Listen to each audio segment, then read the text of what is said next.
ada di sini. Duduk bersama di Barokan.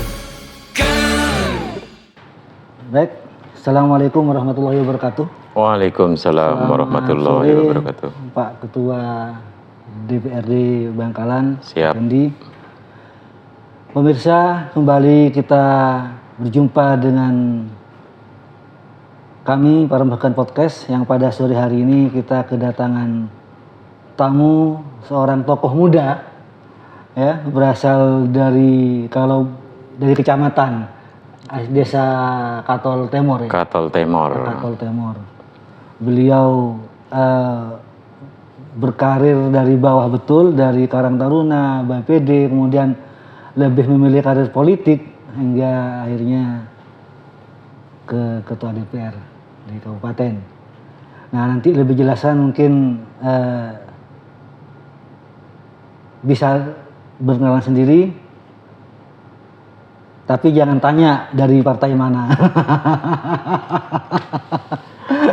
Partainya orang Bangkalan. Partainya orang Bangkalan. Dan memang seperti yang lain bahwa kami punya visi bagaimana Bangkalan ke depan. Lebih baik. Lebih baik. Baik, Ketua DPR Mas Fendi, ya. Oke.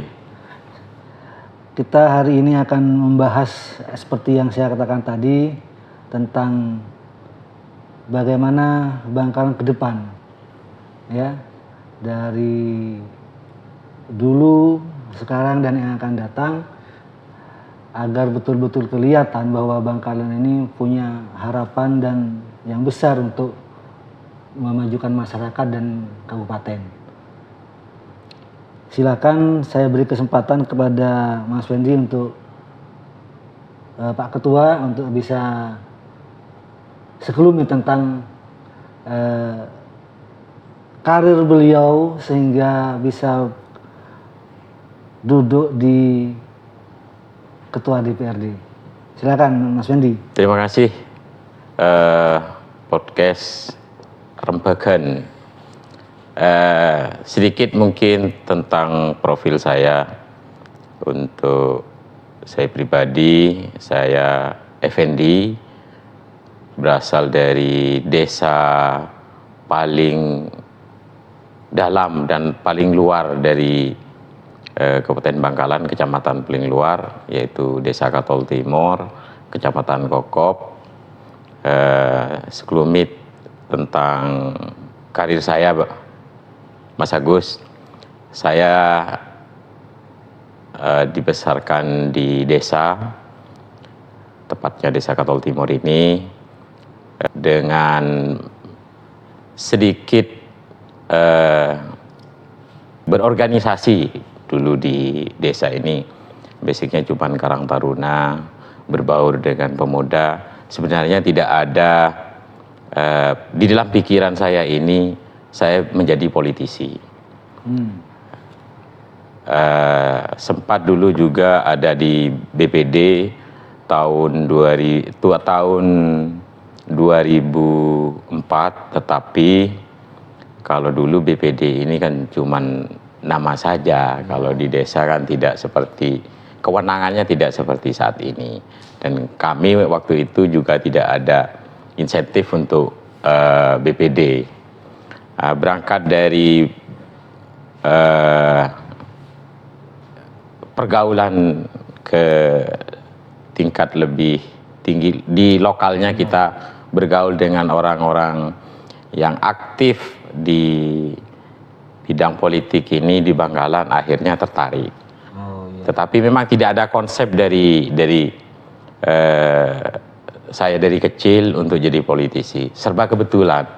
Jadi untuk Ketua DPR saja ini kebetulan juga. Ya, mungkin itu sekelumit tentang Effendi dari desa yang katakanlah di pedalaman seperti itu. Oke, Mas Fendi, Pak Ketua. Ini bingung ini.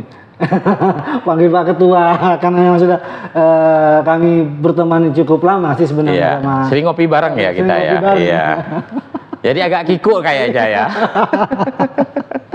Baik, nah, oke, 2 periode sudah Pak Fendi ya. Sudah 2 periode dari 2014-2019, 2019 ke 2024. Bagaimana? Ini saya mungkin juga pemirsa pengen tahu nih pengalaman Pak Ketua selama jadi anggota DPR dalam hal fungsi DPR sendiri di legislasi, kemudian budgeting dan pengawasan Kabupaten Bangkalan. Ya, periode pertama kebetulan proses saya di DPR ini memang betul-betul bermetamorfos.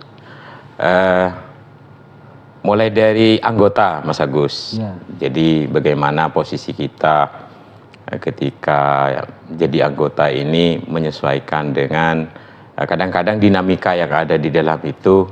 Kalau anggota ini untuk menentukan kebijakan paling cuman sebatas statement saja, statement pada posisi kebijakan kan kadang-kala di pimpinan waktu itu. Setengah periode 2014 ini saya ditunjuk oleh partai jadi wakil ketua Komisi B. Waktu itu kemitraan kami pertanian, pasar, perdagangan, terus waktu itu masih kelautan dan perikanan. Nah, kami membangun kemitraan ini menyesuaikan dengan apa yang bisa kami tangkap dari masyarakat ini, terutama dari kalangan pedagang pasar, di perikanan dan kelautan. Setelah itu berjalan, kelautan diambil alih oleh provinsi. Banyak memang dari bawah ini kegiatan-kegiatan yang dibutuhkan oleh masyarakat itu masih belum ada keberpihakan penuh dari pemerintah daerah, terutama di kelompok tani.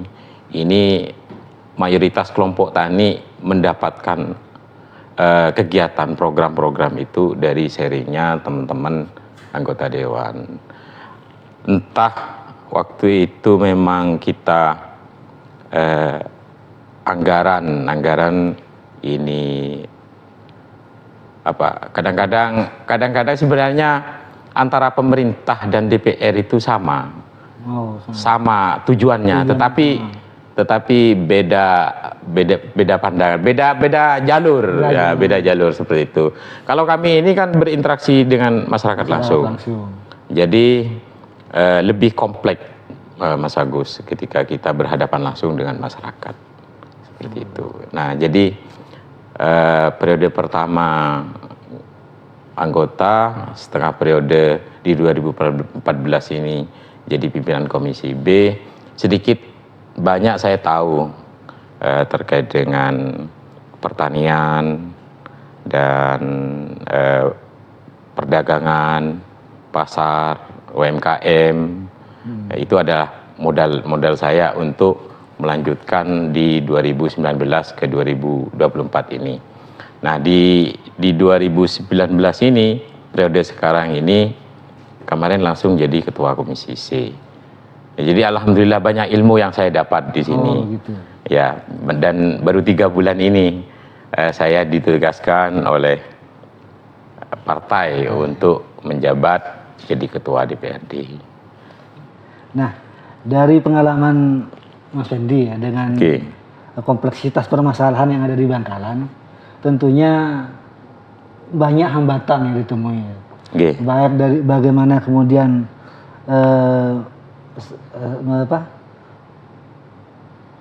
menganukan ke masyarakat tentang program pemerintah dan juga DPR. Kemudian hambatan-hambatan selain dari masyarakat. Masyarakat ini kan tuntutannya banyak. Betul, ya, betul. Tumpuannya ke DPR. Betul. Mau ke pemerintah langsung, nanti alasannya anggarannya terbatas. Nah, kemudian dari pemerintah sendiri juga mungkin terbentur kebijakan-kebijakan anggaran dari pemerintah. Nah, hambatan-hambatan yang kemudian sehingga membuat tujuan-tujuan yang diinginkan oleh baik pemerintah dan DPR dan masyarakat apa sebenarnya? Jujur untuk periode ini, Mas Agus, perbagian podcast mania ya, periode 2019 ini kita dihantam dengan beberapa COVID yang notabene kita baru pulih di awal 2023 ini. Jadi anggaran-anggaran yang seharusnya sekarang ini banyak keluhan dari masyarakat Bangkalan di infrastruktur, Pak Agus. Tetapi kami sendiri di periode saat ini memang terbentur dengan anggaran yang harus dialokasikan kepada COVID kemarin. Jadi ada kendala di kami terkait pembangunan infrastruktur. Sampai detik ini kita kerusakan untuk ruas jalan kabupaten ini lebih dari hampir 50%. Tapi kemarin di 2020 untuk anggaran 2023 ini yang sudah sekitar 90% sudah terrealisasi. Kita anggarkan dari pokir kita, teman-teman anggota dewan ini, kita sisihkan 57% untuk kegiatan di infrastruktur khususnya di sana. Tetapi memang PR kita di infrastruktur ini cukup berat, mengingat juga sekarang kita juga dibenturkan dengan harus mengalokasikan anggaran untuk pilkada 2024 ini, dan banyak sektor yang memang terutama di TPA sekarang terkait persampahan juga ini kita harus mensupport anggaran untuk pembebasan lahan saat ini. Jadi saya kira ini nanti harus, karena sekarang masih dalam proses pembahasan APBD kita 2024, saya kira kita akan duduk bareng nanti dengan eksekutif bagaimana permasalahan yang sangat krusial ini untuk Kabupaten Bangkalan nanti bisa diatasi. Jadi hambatannya di anggaran memang? Memang kami di anggaran. Saat ini sebenarnya PAD kita setiap tahun progresnya memang naik. Tetapi untuk 2023 ini keyakinan kita untuk tercapai kayaknya belum mencapai target juga. Iya. Jadi susah nih solusinya. Ada kan untuk mencari solusi dari semua itu? Mungkin solusinya kita akan berkoordinasi dengan pemerintah pusat untuk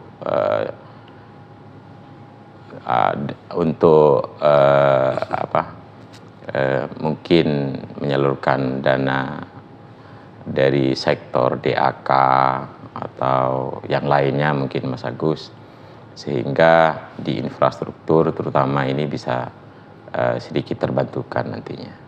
Gitu ya. Iya. Nah, oke. Mungkin ini lebih menginjak kepada posisi Pak Ketua sekarang ya. Oke.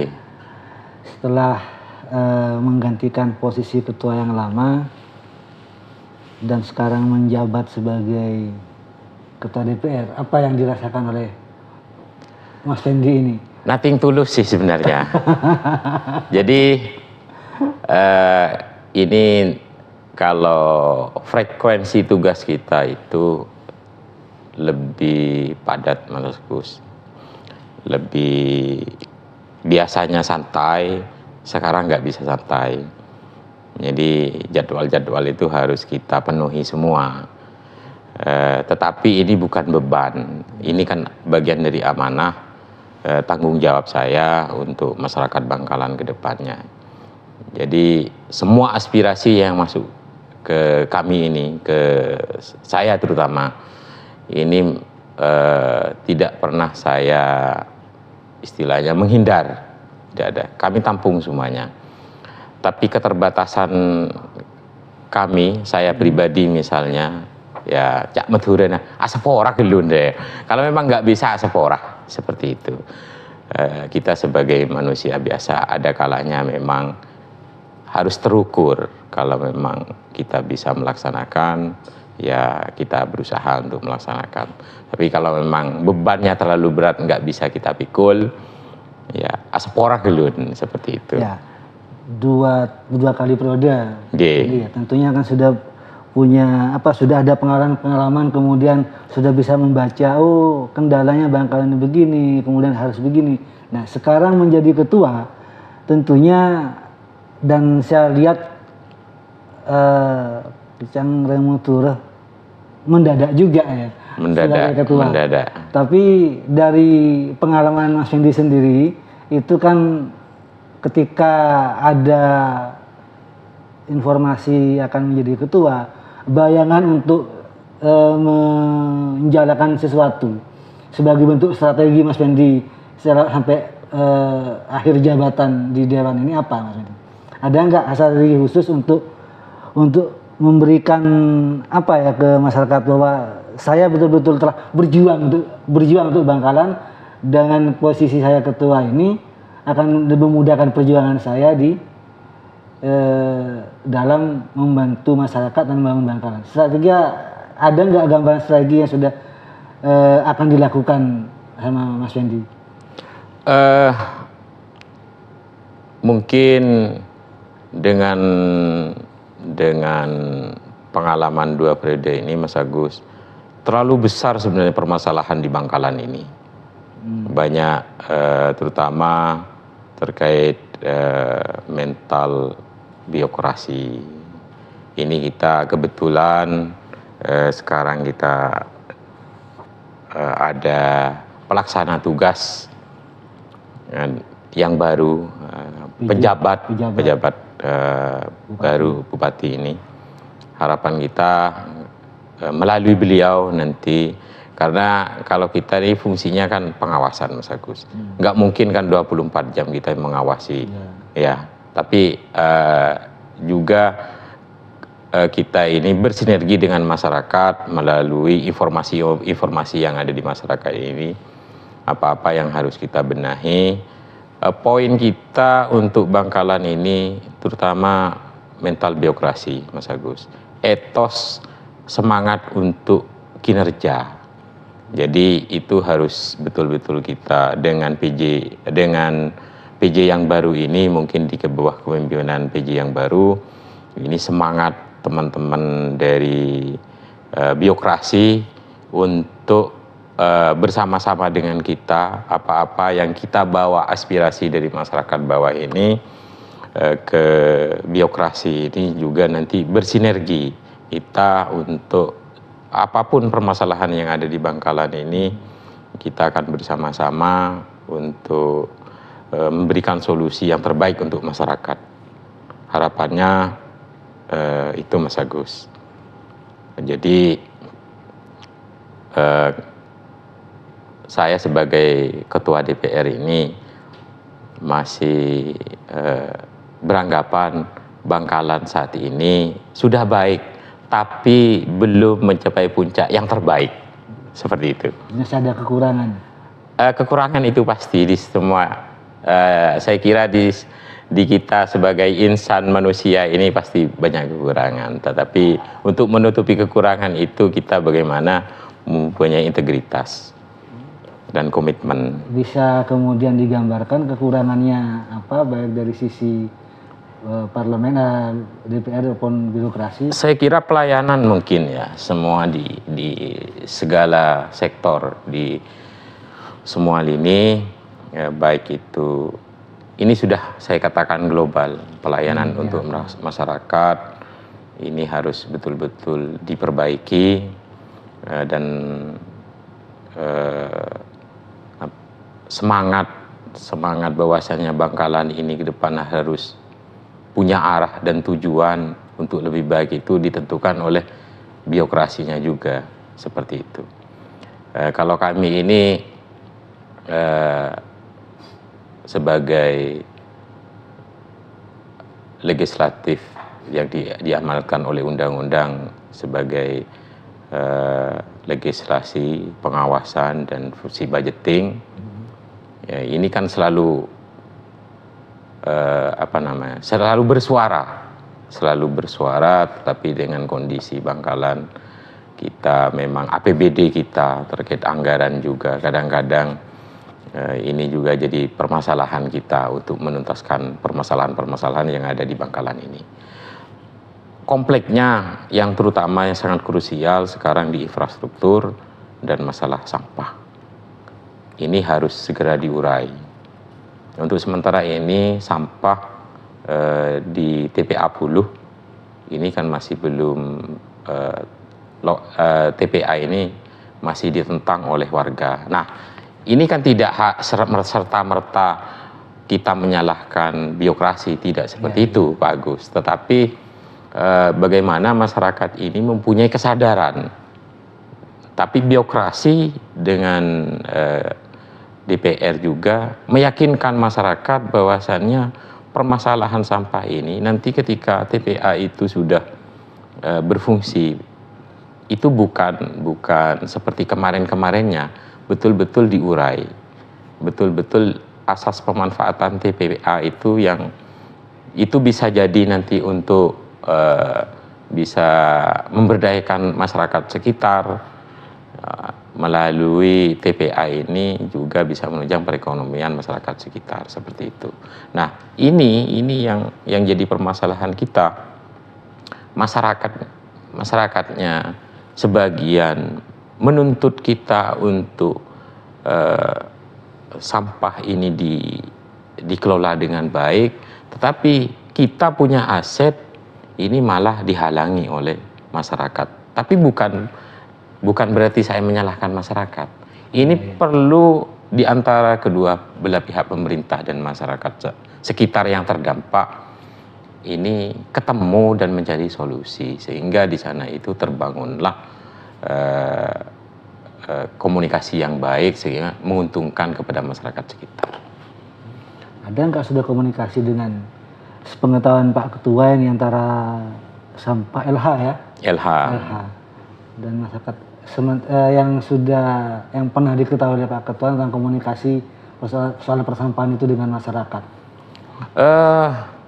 LH yang kami tahu karena saya pribadi Pak Agus, saya pribadi sebagai anggota DPR waktu itu juga bermitra masih di Komisi C, saya juga turun ke bawah berkomunikasi dengan beberapa tokoh dan stakeholder yang ada di sana, tetapi tidak pada semuanya berkoordinasi. Ini ada yang miss memang, ada yang miss. Missnya di mana Pak? Mungkin ini ya ndak elok lah kayak ketika kita lontarkan. Oke. Memang begini, terkait tadi saya mendengar tentang birokrasi yang perlu diperbaiki juga ya. Ada pendapat kemarin ketika saya mengundang seorang tokoh untuk perbaikan birokrasi di Bangkalan, reformasi birokrasi. Ya, betul. Menurut Pak Ketua gimana? Bangkalan perlu reformasi birokrasi. Saya kira memang kita harus punya sosok pemimpin yang berkarakter, Pak Agus, Mas Agus. Pemimpin yang berkarakter itu ada kalanya, tapi kadang-kadang ini dinilai negatif oleh masyarakat. Kadang-kadang kebijakannya itu dianggap otoriter seperti itu. Tapi kalau misalnya kita ini pemimpin yang tidak mendisiplinkan anak buahnya dan untuk pelayanan masyarakatnya juga terbengkalai seperti itu. Ini harus kalau ibaratnya orang tua saja ke anaknya tidak tegas, kadang-kadang anaknya kan melawan kepada orang tuanya. Sama halnya kita ini punya anak buah. Kalau kita tidak menata dengan baik anak buah kita, otomatis anak buah kita ini setiap apa yang kita canangkan untuk ke depannya itu dianggap cuman santai saja. Jadi tidak ada progres dan komitmen untuk lebih maju kan seperti itu, Mas Agus. Jadi saya kira harapan kami dengan PJ yang baru ini, dan kami sudah sempat bertemu beliaunya dan kami akan dukung penuh beliaunya nanti untuk pelayanan di birokrasi ini untuk lebih baik. Kami akan selalu pantau kinerja teman-teman OPD ini dan akan kami memberi masukan.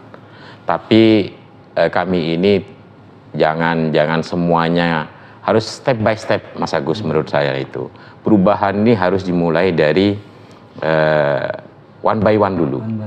Jangan semuanya ditumplek-blek, otomatis kita ini kalau semuanya dipikul nggak sesuai dengan kapasitas kita, ambruk kita seperti itu. Nah, intensitas ketemu sama PJ sudah, komunikasinya bagaimana? Syarat setiap hari kita berkomunikasi dan beliau selalu melaporkan kegiatan-kegiatan dan meminta dukungan kepada kami. Senyampang itu memang untuk perbaikan Bangkalan. Kami kemarin sudah bersilaturahmi, pimpinan DPRD, kami akan support penuh beliau. Support seperti apa bentuk supportnya? Support itu adalah kebijakan-kebijakan beliau yang mungkin tidak akan kami support dan kami dukung kebijakan beliau. Itu bagian dari support, Mas Agus. Terkait juga mungkin juga di sisi anggaran, kalau itu betul-betul ini untuk Bangkalan ke depannya, untuk mencarikan permasalahan Bangkalan ini kan kita juga butuh anggaran. Beliau ini butuh anggaran. Jadi bukan support cuman melalui bahasa saja, tetapi disupport dengan anggaran yang ada juga APBD kita ini, seperti itu. Oke. Sekarang begini, dari sisi PJ yang ada ini, dari apa yang telah dilakukan oleh Pak Ketua, komunikasi dengan beliau, bagaimana Pak PJ-nya? Secara personality baik beliau, ada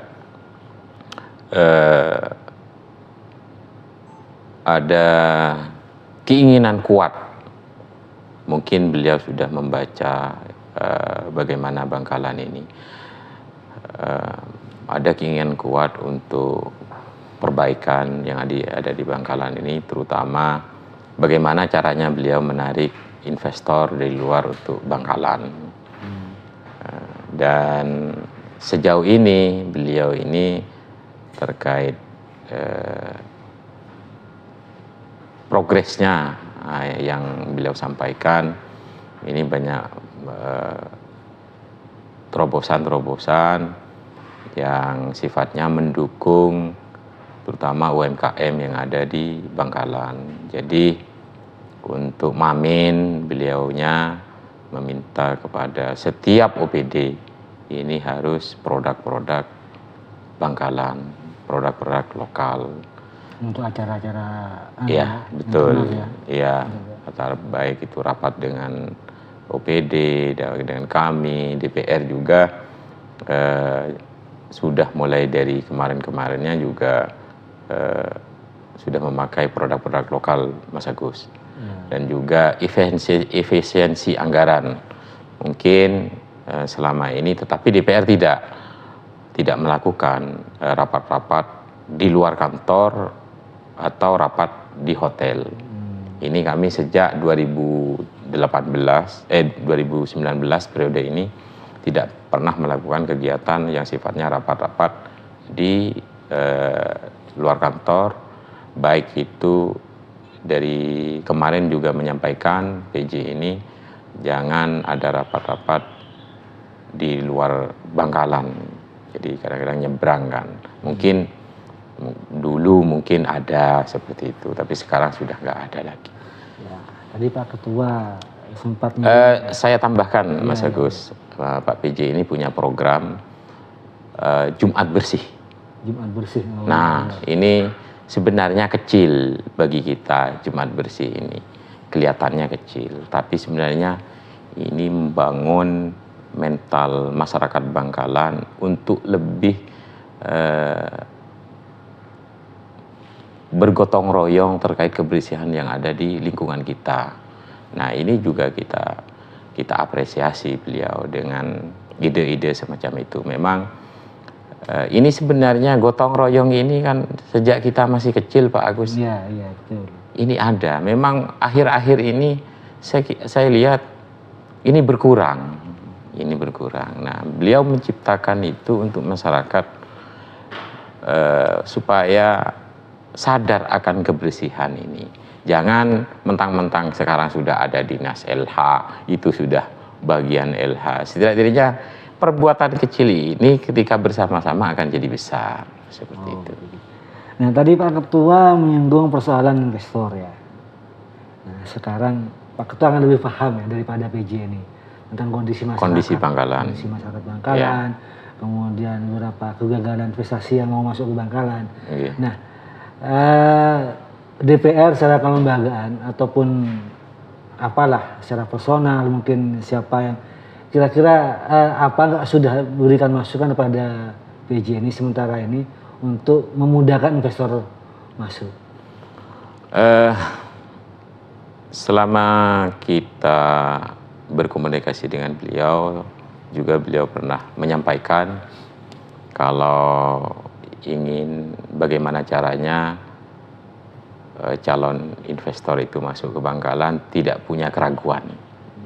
Nah, ini sebenarnya PR kita sebagai masyarakat Bangkalan juga harus bagaimana caranya investor ini bisa berinvestasi dan menggunakan tenaga lokal nantinya, Mas Agus. Jadi saling menguntungkan antara baik pemerintah Kabupaten Bangkalan juga dengan masyarakatnya. Tetapi mengingat di daerah-daerah yang ada di Bangkalan ini, kalau orang luar ini kalau berbicara Madura, Bangkalan, ini seakan-akan dengan latar belakang yang terekspos keluar budaya carok keras seperti itu. Ini harus kita berinovasi bagaimana caranya kita ini orang datang ke Bangkalan ini kita welcome, menjaga bagaimana keamanan orang luar untuk Bangkalan. Itu harus tergaransi oleh pemerintah Kabupaten Bangkalan, dan notabene itu bukan harus dibebankan ke pemerintah saja, tetapi kita ini ketika berinteraksi dengan masyarakat bawah juga harus memberi penyadaran bahwasanya Bangkalan ini kalau ada investor masuk menguntungkan kita, secara PAD juga menguntungkan, juga bisa mengentaskan angka pengangguran yang ada di tempat itu, seperti Mas Agus. Jadi ini jangan dibebankan kepada satu orang, satu golongan saja, tapi ini tugas bersama kita, legislatif, eksekutif, juga yudikatif, seperti itu. Ini harus sama-sama ketemu untuk menciptakan Bangkalan ini di mata umum ya, orang luar ya, orang luar bahwasanya Bangkalan ini baik-baik saja dan bisa menjamin keamanan orang luar yang ada untuk berinvestasi di Bangkalan.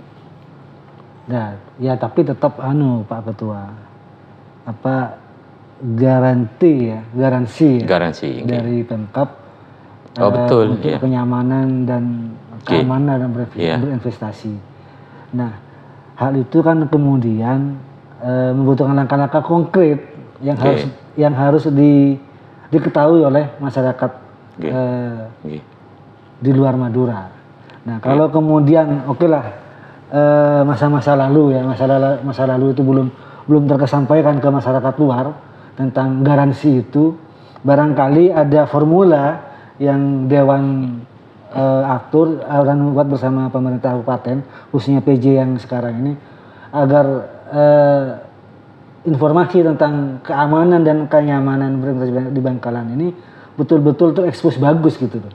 Nggih. Agak nggak formula yang kemudian dirumuskan oleh DPRD sama PJ untuk ke depannya. Sejauh ini masih belum ada pembicaraan ke arah sana, Mas Agus. Tetapi saya legislatif pada umumnya itu akan menggaransi investor nanti ketika mau masuk ke Bangkalan. Tapi kita kan tidak tahu mereka itu berinvestasi dari mana, terus lokasinya di mana, kan seperti itu. Nanti kita akan membantu meyakinkan bahwasannya legislatif juga menggaransi dengan mungkin kita mengadopsi local wisdom yang ada di daerah setempat misalnya. Kalau orang Madura ini kan melalui rembukan biasanya, Mas Agus. Orang Madura ini bekrempek gelut. Seperti podcast ini. Podcast ini. Bekrempek. Nah, setelah bekrempek biasanya kalau orang Madura, kalau bahasa Indonesia kan permisi dulu. Permisi dulu. Kalau orang Madura itu sudah menyangkut etika, itu sudah nggak ada tawar-menawar, kan seperti itu.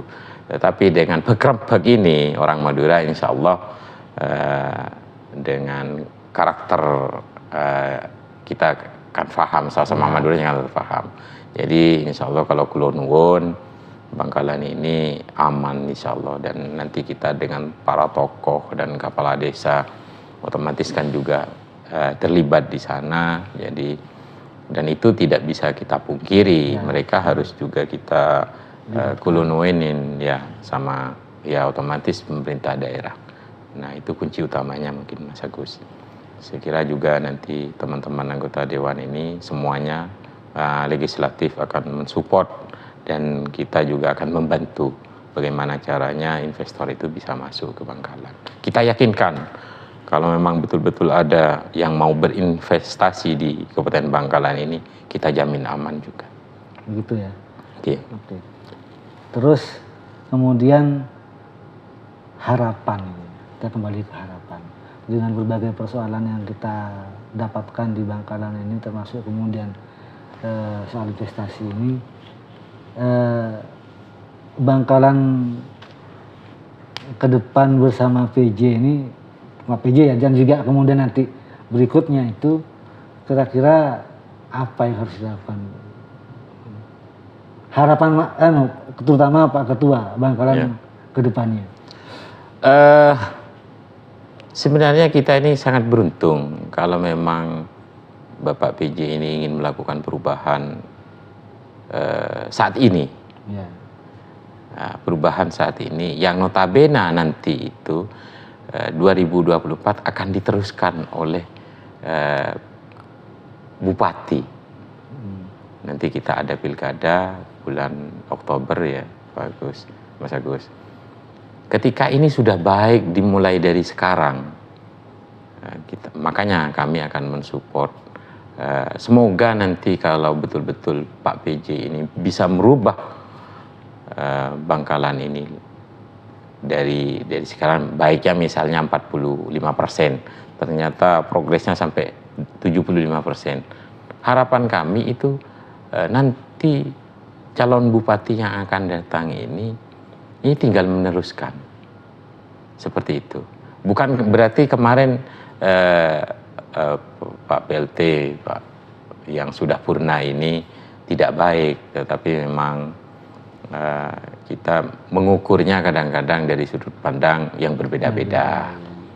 Jadi saya kira harapan kami, kita harus mengamini masyarakat Bangkalan ini ketika dari PJ Bupati Bangkalan ini akan melakukan perbaikan-perbaikan yang itu notabene nanti jadi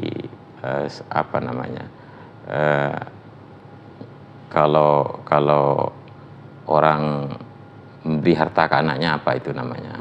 Warisan. Nah, akan jadi warisan kepada pemangku kebijakan berikutnya. Seperti itu. Begitu. Pak Ketua, apa tiga kata lah bagaimana kemudian Bangkalan ini ke depan. Baik dari sekian banyak tadi kita bicarakan, mungkin bisa dirangkum dalam 3 atau berapa kata itu untuk bagaimana Bangkalan ke depan itu terwujud.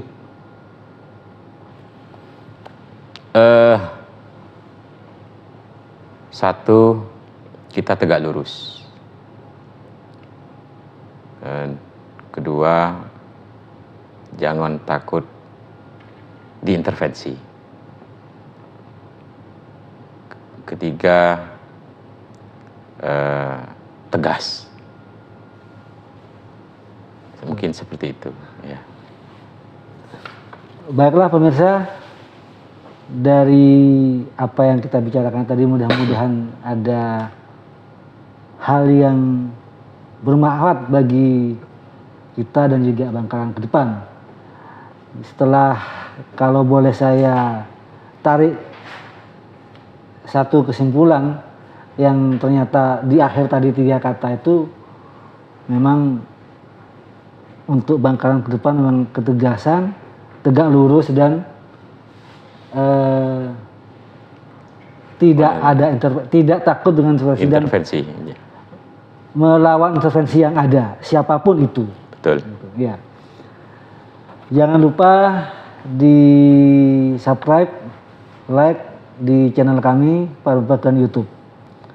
Terima kasih Pak Ketua. Sama-sama Mas Agus.